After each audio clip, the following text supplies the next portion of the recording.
এখন কিন্তু বিকাশে এফডিআর খোলা যায়। সো কিভাবে আপনারা বিকাশে এফডিআর খুলে টাকা রাখতে পারেন আজকের ভিডিওতে একদম পুরো প্রসেসটা আপনাদেরকে স্টেপ বাই স্টেপ দেখাবো। তাহলে চলুন কথা না বলে মূল ভিডিওটা শুরু করি। দেখেন, প্রথমে আমি বিকাশের অ্যাপে চলে আসছি। আপনারা বিকাশের অ্যাপটাতে জাস্ট লগ ইন করে ফেলবেন। তারপরে সেভিংস করে একটা অপশন আছে, দেখেন আইকন আছে, জাস্ট এইখানে একটা ক্লিক করবেন। সেভিংস এ ক্লিক করার পর এইখানে দেখেন একটা অপশন আছে নতুন সেভিংস খুলুন। ওকে, এই নতুন সেভিংস খুলুন একটা ক্লিক করবেন। ক্লিক করার পর সবার নিচের দিকে দেখেন এফডিআর করে একটা অপশন আছে ফিক্সড ডিপোজিট, যেটাকে আমরা ফিক্সড ডিপোজিটও বলে থাকি। সো এই এফডিআর একটা ক্লিক করবেন। ক্লিক করার পর এখানে দেখেন তিনটা স্টেপ দেখাচ্ছে, একটা হচ্ছে স্ক্রিন যাচাই, একটা হচ্ছে প্রতিষ্ঠান যাচাই, একটা হচ্ছে নমিনি যাচাই। ওকে, তারপরে এখানে মেয়াদের কথা বলছে, আপনি কত মেয়াদে এই আপনার এফডিআরটা করবেন, ঠিক আছে। সো এখান থেকে ক্লিক দেওয়ার পর দুইটা মেয়াদই দেখাচ্ছে, পরবর্তীতে হয়তো যোগ হতে পারে, একটা হচ্ছে 6 মাস, একটা হচ্ছে 12 মাস।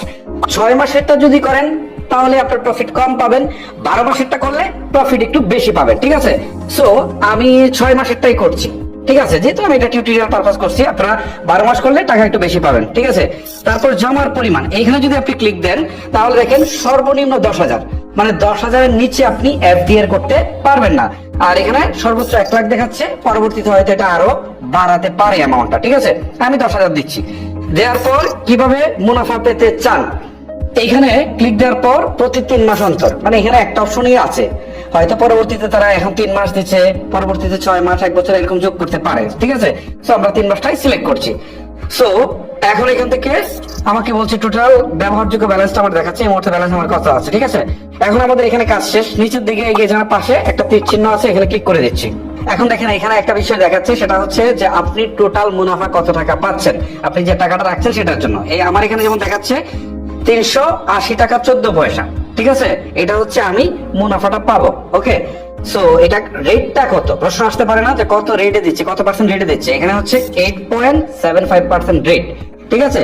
8.75% এফডিআর এর রেট ধরে আপনার এখানে আসছে কত, 380 টাকা 14 পয়সা। এই হচ্ছে মূলত বিষয়। এখন দেখেন এইখান থেকে বলছে যে প্রতিষ্ঠান যাচাই করেন। প্রতিষ্ঠানও একটাই অ্যাড করা আছে, পরবর্তীতে হয়তো আপনি যখন ভিডিওটা দেখছেন তখন অনেকগুলো প্রতিষ্ঠান থাকতে পারে।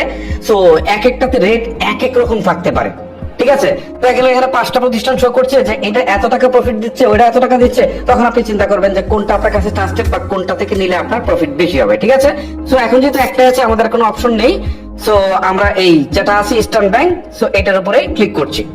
ক্লিক করার পর এখান থেকে বলছে যে মেয়াদ শেষ হবে, মানে মেয়াদ শেষ হওয়ার পর এটা কি অটো রিনিউ করতে চান কিনা, ঠিক আছে।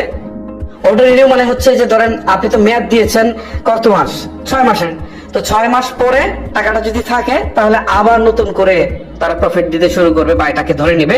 যদি চান যে না অটো রিনিউ থাকে তাহলে থাকবে, আর না হয় আপনারা এটা বন্ধ করে রাখতে পারেন, ঠিক আছে। তো আমি এটাকে বন্ধ করে রাখলাম। তারপর এগিয়ে যান একটা অপশন আছে, সো এখানে ক্লিক দিচ্ছি। এখন এখান থেকে বলছে নমিনি যাচাই, ঠিক আছে। আপনি যে টাকাটা রাখছেন আপনার অবর্তমানে এই টাকাটা কে নিতে পারবে সেটার জন্য নমিনি আর কি, ঠিক আছে। নমিনি যুক্ত করুন, নিচে একটা অপশন আছে, এখানে ক্লিক করে নমিনি আপনারা যুক্ত করে দিবেন, ঠিক আছে। নমিনি যুক্ত করতে গিয়ে এখানে হচ্ছে প্রথমে হচ্ছে আপনার নাম্বার দিতে হবে, আপনার যে নমিনি হবে তার নাম্বারটা আপনি এখানে দিয়ে দিবেন। এই যে আমি নাম্বারটা দিয়ে দিচ্ছি।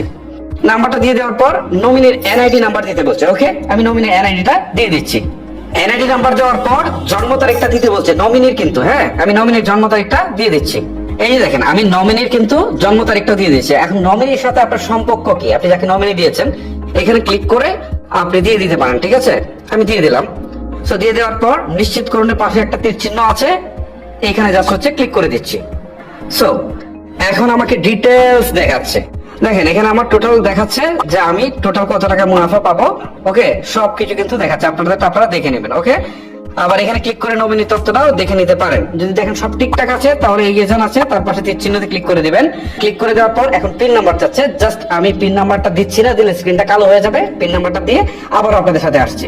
দেখেন অলরেডি আমি পিন নাম্বারটা দিয়ে দিয়েছি। এবার সেভিং করতে ট্যাপ করে ধরে রাখুন, জাস্ট এখানে একটু ট্যাপ করে ধরে রাখবো। ওকে, তারপরে দেখবেন যে আমার এই রিকোয়েস্টটা প্রসেসিং এর জন্য তারা সাবমিট করে ফেলেছে। ওকে, সো এর মানে এই না যে আমার আসলে এফডিআর শুরু হয়ে গেছে।